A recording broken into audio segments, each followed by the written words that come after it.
Diferente do velho trânsito político que Weber nos ensinou, que todos essa velha política nos ensinou.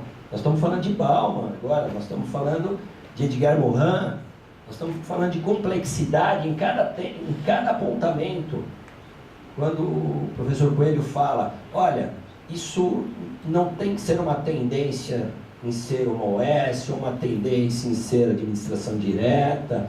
Não, nós temos que estudar cada caso, ver qual é a verdadeira vocação, inclusive daquele ente federativo, do município, do estado, que pode ser diferente do outro ao seu lado, dependendo até da qualidade técnica do seu corpo. E esse processo é um processo que a gente tem que fazer com maturidade, um diálogo, mas trazendo resultados. A plataforma colaborativa da CCEL, que para muitos, até Heloísa, num café da manhã em Brasília, eu lembro, Heloísa, que eu falei, olha, nós vamos montar a CCEL, você falou, cuidado, porque pode existir um problema político, Alexandre. Eu falei, é verdade. Aí nós fomos dialogando principalmente com a educação, com a cultura, com o esporte, cada uma falando dos benefícios. E sabe o que aconteceu? Em São Paulo, foi alardeado que nos 100 primeiros dias, o governo municipal conseguiu uma economia de R$1 milhão por dia nos 100 primeiros dias. 100 milhões. A CCEL, com 940 milhões de orçamento, ela conseguiu 120 milhões de economia nos 100 primeiros dias. Fazendo cortes profundos, mas alcançando resultados também de alta performance. Nós assumimos a prefeitura em dezembro com 11.500 crianças, Heloísa, fora da creche. Em setembro, quando tivemos aquele problema político com o prefeito e acabamos rompendo, tínhamos 3.500 crianças, 140 milhões no caixa, e iríamos terminar em outubro a parceria, que era através de conveniadas, para que a gente colocasse essas crianças na creche, no primeiro ano. Políticas que são políticas de borda, porque a gestão pública nada mais é que alcançar o resultado das políticas públicas para a nossa população. Uma política que é extremamente esquecida, uma política de borda de governo, que é, por exemplo, as artes, através do Conservatório Municipal. Nós assumimos o Conservatório em dezembro com 900 alunos. Nós, em setembro, entregamos com 4.500 alunos, com a mesma estrutura, na verdade gastando menos, que tiramos de um prédio alugado e colocamos num próprio municipal, através dessa concepção da nova secretaria. A verdade é que muito mais do que a inteligência, e eu penso que, para finalizar, eu penso que a inteligência que nós temos já, por conta desses grandes professores e toda a nossa massa crítica, ela não será implementada se nós não avançarmos no debate político, denunciando efetivamente que esse processo é um processo de dominantes e dominados.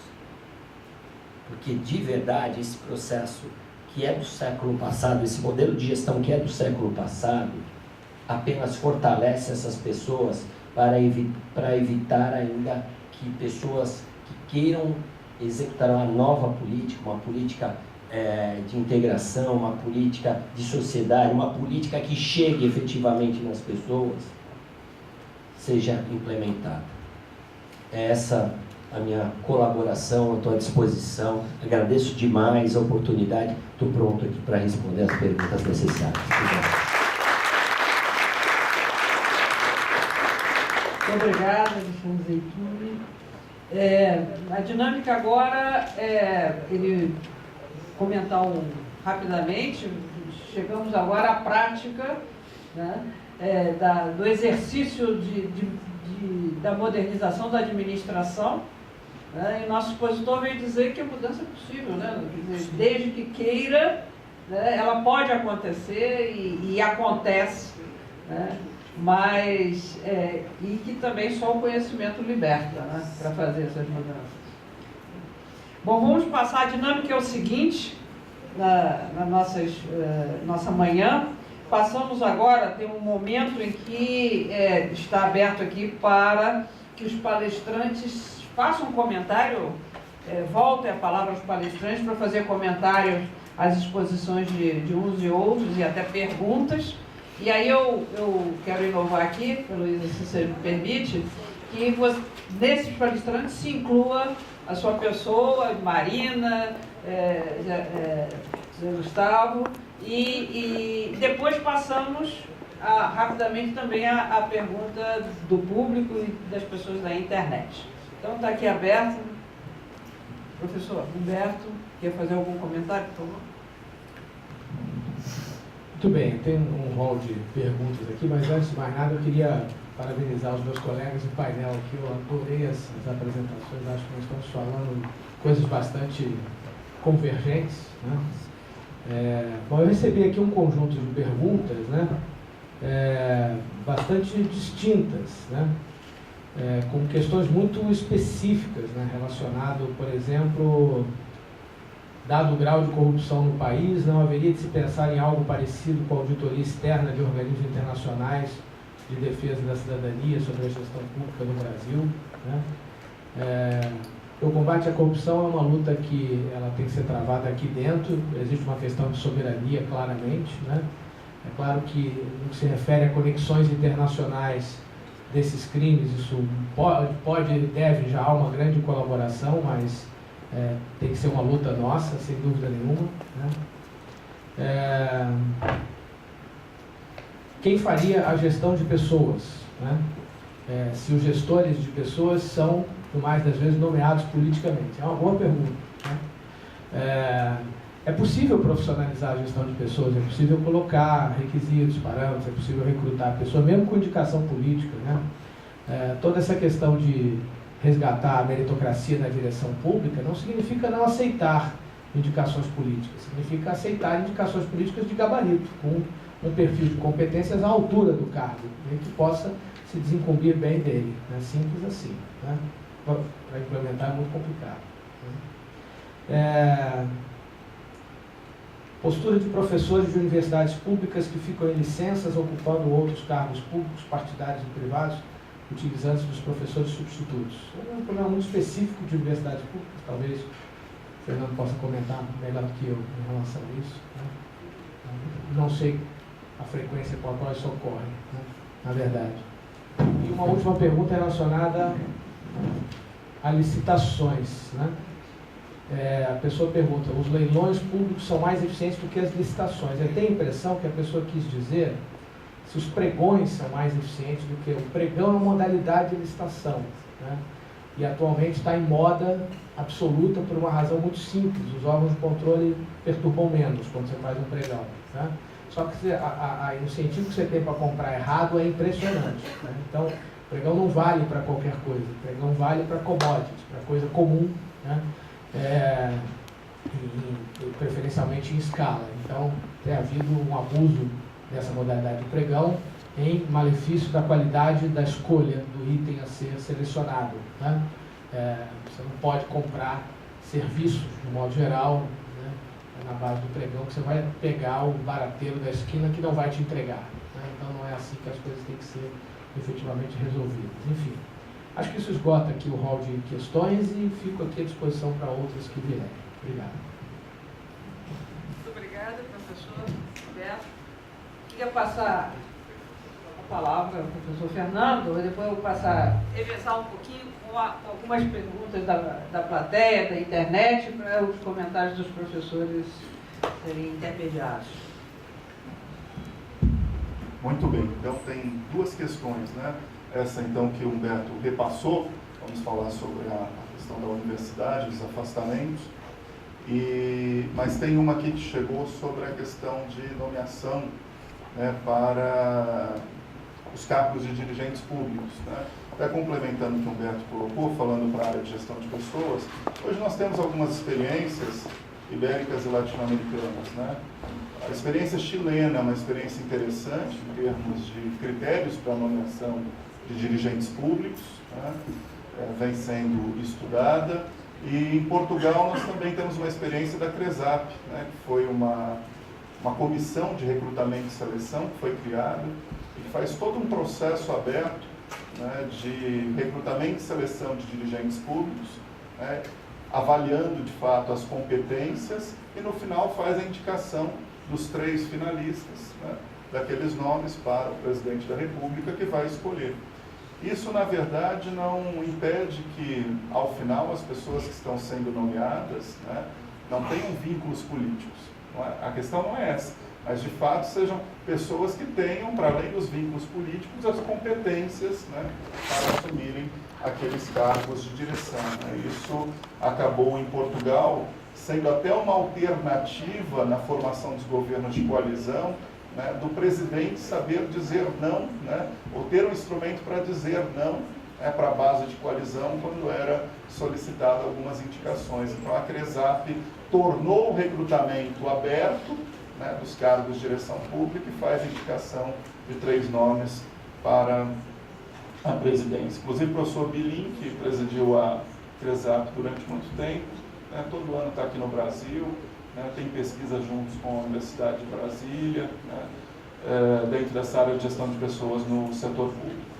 E a questão da universidade é, de fato, né, todo instituto ele pode ter um uso, um abuso, né, e um mau uso. Né. Quando se torna sucessivo, de fato, o processo de afastamento, acho que nós temos que achar uma outra alternativa, né? Senão, de fato, você tem lá uma pessoa que fica 20 anos, né, afastada, né, e a universidade, de fato, pode estar tendo uma perda com isso. Precisamos discutir isso, né, dentro da universidade, como nas demais organizações.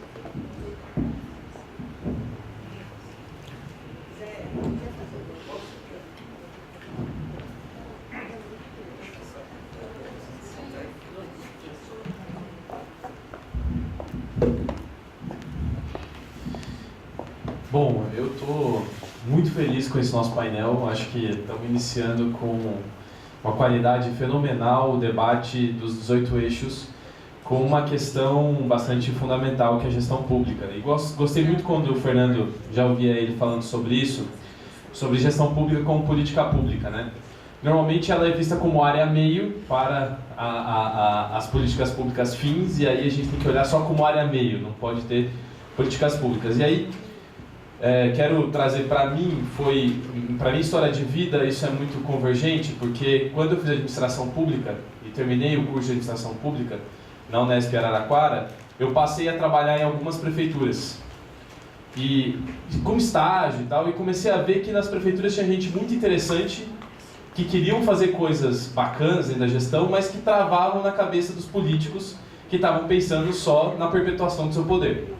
Então, assim, queria que vocês falassem um pouco sobre esse afastamento, sobre a qualidade das coisas que nós estamos produzindo aqui. E a Universidade Brasileira tem produzido muitas reflexões interessantes e propostas para governo no sentido de gestão pública. E esse afastamento do poder público, das pessoas que ocupam os cargos eletivos, em não absorverem essas coisas, ou absorverem só seletivamente aquilo que vai se perpetuar no poder, vai ser instrumento para a perpetuação do poder, sabe? Isso é uma questão que eu queria trazer.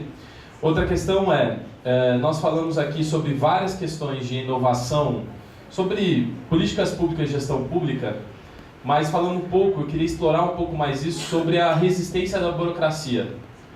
Porque uma dos grandes entraves para se implementar uma política pública de gestão pública mais eficiente, e aí a gente pode pensar em automação, a gente pode pensar em melhor qualidade na busca de concursos públicos, é a própria burocracia.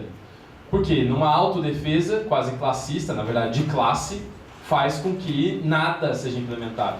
E os governantes que dependem daquela burocracia ficam com medo e reféns, também não implementam. Hoje nós temos, se eu não me engano, são quase 1.500.000 servidores públicos federais, e eles travam o processo. Como que a gente lida com isso, tanto do ponto de vista político, quanto do ponto de vista jurídico. Então, essa é uma provocação para a gente aprofundar mesmo. O senhor professor, o senhor trouxe passou pela uma estratégia, né, que é comer pelas bordas, né? O que significaria isso para a gente chegar no core da questão, que é de ter um Estado mais eficiente, um Estado que produza políticas públicas mais eficientes. Outra questão que eu queria trazer é sobre os desincentivos à inovação. E não é só a inovação, vocês passaram por isso também. No setor público tem muita gente qualificada, alguns prêmios demonstram ações de setor público muito interessantes, que trazem inovação para dentro da administração pública, mas que são incentivadas por prêmios, mas desincentivadas pela própria burocracia. Né? Seja porque dá medo fazer algo errado e ser punido, seja porque o chefe de cima não quer que isso aconteça porque está legal do jeito que está. E sempre foi assim, vamos manter o sempre foi assim. Então, como que a gente cria também uma estratégia de facilitar, a partir de um entendimento de que a inovação no setor público é importante, como que seria uma política pública de incentivo a isso, sabe? E, paralelo a isso, tem uma coisa que não é incomum ouvir de prefeitos, que é do medo de fazer coisas com medo do Ministério Público. Então, faz o que está fazendo, porque eu tenho medo do Ministério Público. E aí é uma crítica assim, os prefeitos eles às vezes deixam de captar recursos com ministérios com medo da prestação de contas, porque eles podem ficar inelegíveis.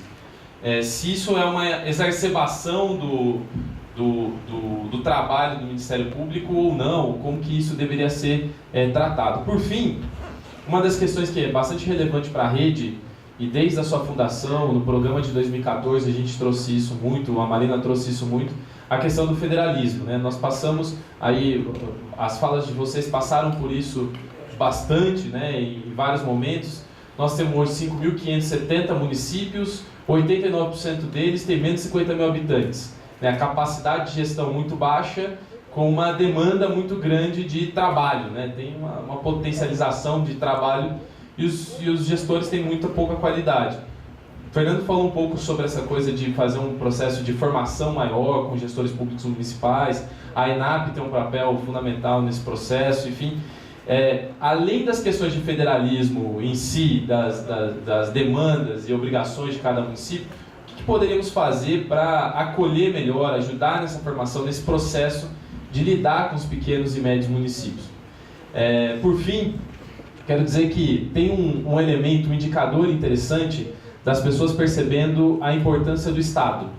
No Canadá, eu estudei um pouco sobre essa história do direito ao Estado. Né? As pessoas percebem que tem Estado quando o Estado influencia a vida delas ou deixa de influenciar.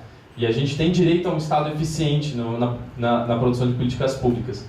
Quando eu formei em administração pública, quando entrei, mais de 70% das pessoas que prestavam administração pública prestavam porque não tinham passado em administração de empresas. Hoje isso inverteu.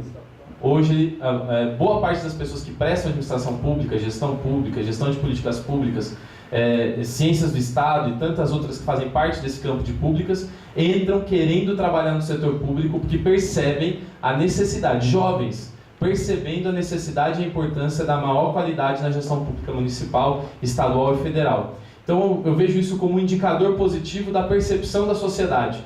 E esses jovens estão com uma dificuldade muito grande de serem absorvidos dentro do Estado, porque tem uma dificuldade, ou viram concurseiros, ou são cargos comissionados, mas estão acabando indo para empresas e para organizações não governamentais e pouco absorvidos nessa mão de obra.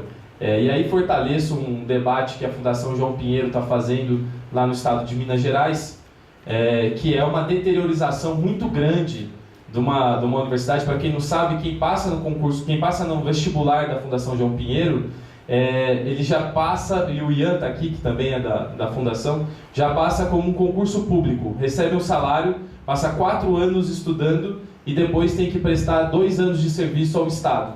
Infelizmente, o governo do Estado de Minas Gerais está sucateando isso, e com uma dificuldade muito grande na Fundação. O professor Fernando Coelho conhece bem a situação lá também, que eu acho que é uma pena. Um exemplo que podia ser para o Brasil está sendo deteriorado. Então, queria também fazer essa denúncia para aproveitar os espaços em que a gente debate sobre gestão, para falar também sobre o fortalecimento da graduação e o estudo na gestão pública brasileira. Obrigado. Obrigado, Zé Gustavo. Eu vou passar a palavra para responder aos nossos palestrantes, rapidamente. Nós temos muitas manifestações aqui, de internet, de gente da plateia que quer fazer pergunta também. Então, vamos pedir para dar oportunidade a todos. Agradecer a Tereza Elmar, que elogiou muito o nosso painel, ao Jefferson Cardoso, que mandou também o seu elogio, Absolon Matos dos Anjos. Recebemos de todos vocês aqui as suas manifestações. Muito obrigado. Passar aos palestrantes. Bom, Muito bem. primeiro, por favor. Vamos esperar pela fila aqui, por favor. Obrigado. Bom, Zé Gustavo, você despejou um conjunto de perguntas aqui de $1 milhão, cada uma delas, né? Difíceis de serem respondidas. Eu vou abordar muito rapidamente aqui. Primeiro, como é que essa perspectiva da gestão pública, bem entendido, não é a área mesmo, né? Apenas a perspectiva de políticas de gestão pública. As políticas de gestão pública são grandes alavancas para que as outras políticas públicas possam acontecer, né? É para isso que elas servem, é só para isso que elas servem, para viabilizar o trabalho setorial nas áreas finalísticas do Estado, né? Acho que essa perspectiva, ela tem ganho, ela tem crescido no debate político de alguma forma. Ela é muito melhor hoje do que ela era há 20 anos atrás, né?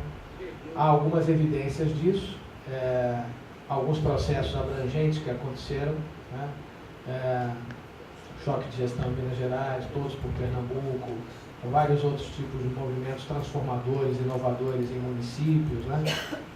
Fica difícil nomear, mas há vários bons exemplos. Então, tudo isso é um sinal de que isso mereceu um entendimento e uma preocupação dos políticos, no sentido de que eles teriam que melhorar a gestão pública no sentido de gerar mais resultado e de se legitimarem, seus mandatos, de perseguirem os seus objetivos políticos e por aí vai, né?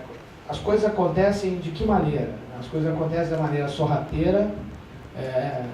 A burocracia nunca é estática, ela sempre é dinâmica, né? Essa onda de inovações está gerando muita transformação importante, que eu acho que ainda vai se potencializar, né? Isso é um pouco comer pelas beiradas, faz como dá, quando der, na calada da noite, para o bem, vai lá e faz, tá certo? Não pergunta, não. Se perguntar se pode, acabou, né? Tem que tomar iniciativa, correr o risco e fazer. Se perguntar se pode, vão dizer que não, os advogados, principalmente, com todo respeito. Mas, enfim, quando diz não, né? Com todo respeito. Mas, enfim, então isso está acontecendo. Agora, também isso está acontecendo porque houve condições estruturais para isso acontecer, e as grandes transformações, as transformações sistêmicas, mais, eu diria, de cima para baixo, como pauta, como política de governo, né? Exemplo da reforma gerencial de 95, exemplo do choque de gestão, exemplo do Todo Pernambuco e muitos outros, né? Elas requerem algumas condições importantes, né?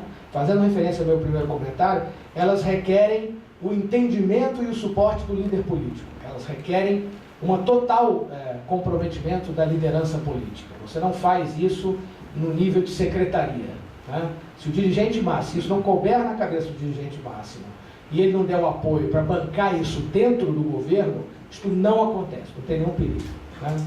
Então, mas essa é uma condição necessária, mas não é suficiente. Segundo, requer um empreendedor de política, e sim, um empreendedor de política, essa figura que a gente tem acostumado a falar sobre ela nas análises de política pública.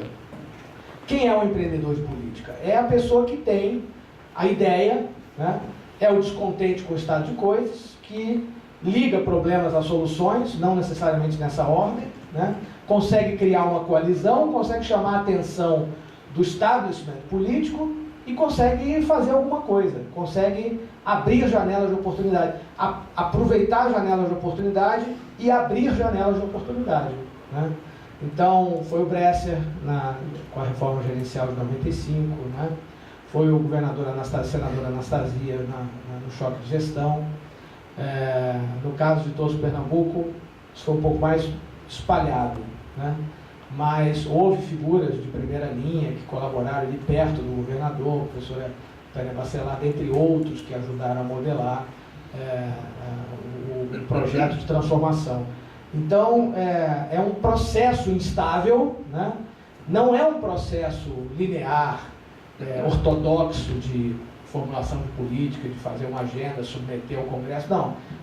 Essas coisas autorizativas acabam acontecendo, sim, mas é muito mais uma coisa de oportunidade e essas condições presentes. E eu não citei ainda outra condição, que é um conjunto de servidores que serve como uma ideia de massa crítica, né? Você teve um grupo de suporte da burocracia na reforma federal gerencial de 95 lá com Bresser, você teve um grupo de suporte no choque de gestão, você teve um grupo de suporte da burocracia no Todos por Pernambuco. Então, a burocracia tem as suas resistências, mas ela também tem níveis de engajamento, tá certo? Então, você pode trazê-la para o seu lado, você vai ter que negociar, claro, algumas resistências, algumas são transponíveis, outras não serão, naturalmente, não se ganha todas, né? Mas, enfim, creio que é muito por aí. Só dando uma colaboração nessa questão, o que nós vivemos lá em Guarulhos, vimos que a burocracia é realmente um instrumento político de domínio, até dentro do próprio governo. Quanto mais você trouxer para si o objeto da decisão, mais você fica forte dentro da correlação de forças, o que por vezes começa a ser um antisserviço. E isso tudo tem os apontamentos aqui que vão todos quase que na mesma direção, que fala do funcionário, fala da inovação e desse processo de burocracia, que é um instrumento de domínio interno e externo, né, como eu falei, eles criam uma dificuldade para vender a facilidade. E essa é uma grande dificuldade que nós temos. Agora, essa intervenção, na minha opinião, nós podemos avançar se houver intervenção popular através de uma plataforma. Uma plataforma e todos os dias, agora, principalmente os gestores públicos, eles planilham, inclusive, até redes sociais e tudo. Você sabe bem disso.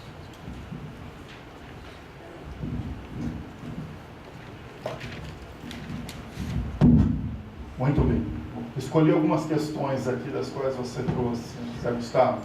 Acho que, em primeiro lugar, esse afastamento universidade-governo, embora nós já temos sucesso em algumas relações, mas eu acho que ele pode ser potencializado pelas escolas de governo, né? As escolas de governo hoje, se melhores utilizadas, vão fazer essa relação entre a universidade e o governo, né? Porque a escola de governo sempre é uma rede, né? E ela se utiliza da rede da universidade, se utiliza da rede de governo, então elas podem ser potencializadas dentro dessa relação, né? Eu acho que isso é uma coisa importante. E ainda hoje você tem isso como iniciativa das próprias escolas, mas se isso estivesse dentro de uma política pública de gestão, isso seria potencializado, né? Então, por exemplo, hoje você vê a INAP tentando fazer esse papel, mesmo com dificuldades, limitações de recursos. Imagine isso dentro de uma política pública de gestão. Não só a INAP, outras escolas, ESAF e assim por diante, as escolas estaduais, né? E as municipais. Acho que um segundo ponto que você trouxe das inovações, eu volto na questão da recalibragem entre a segurança jurídica e a ação governamental, né? Nós vamos ter que fazer essa mediação, né? Hoje você tem prototipagem de áreas de inovações, né? Dentro de organizações públicas, são áreas que você tenta isolar do cotidiano, né? O cotidiano ele é muito voltado para a rotina, e a área de inovação seria um caso à parte para pensar essa inovação. Mas nós precisamos avançar para além dessas salas de inovação, porque elas podem ser meros modismos, né? Mas de fato com uma cultura de inovação, né? E agora é difícil, né? Não estou dizendo que é fácil, é factível, agora isso tem a ver também